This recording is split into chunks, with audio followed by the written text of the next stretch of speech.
Started helping out in the parish with youth ministry and playing music and singing songs and writing songs. Yeah, and I wrote a lot of really bad songs. And along the way, I wrote this song because I was struggling with the will of God in my life. But by this point, I graduated from college. I was in my mid-20s, which, incidentally, if you didn't know this, someone says they're struggling with the will of God, it just means that they're single. So, it's a code word. Really struggling with the Lord's will, huh? Can't find a date, huh? And then eventually, you know, you have the courage and you either become like one of these amazing nuns who are up on stage, or can we give them another round of applause?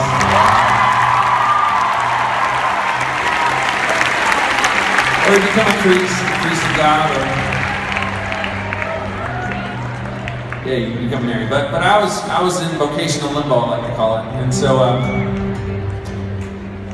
I was pretty lonely, and in my loneliness, I turned to the scriptures, because growing up in Canada, I had 3 years in college, and I was just kind of a lonely guy, I guess. I don't know if it's that whole artist thing or not, and I'd made lots of bad decisions about turning to other things when you're lonely, but this time I was like, well, I want to do something good. I was like, well, what do I do? And God was like, write a song. I was like, oh yeah, okay, cool, that's what I do.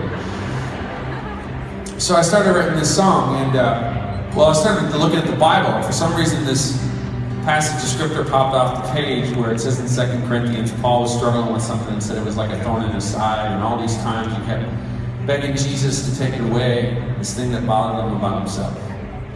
And for me, the thing that bothered me about myself was that I was single. I was quite bothered about it. No, but seriously, I read this passage and how Paul, he prayed this way. I don't know if you ever pray this way sometimes about something. You just kind of ask God, can't you just magically fix this area of my life?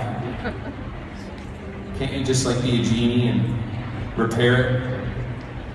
And Jesus said these amazing words to Paul. He said, my grace is sufficient for you in your weakness. He didn't say grace was sufficient in strength. He didn't say grace was sufficient when things are great.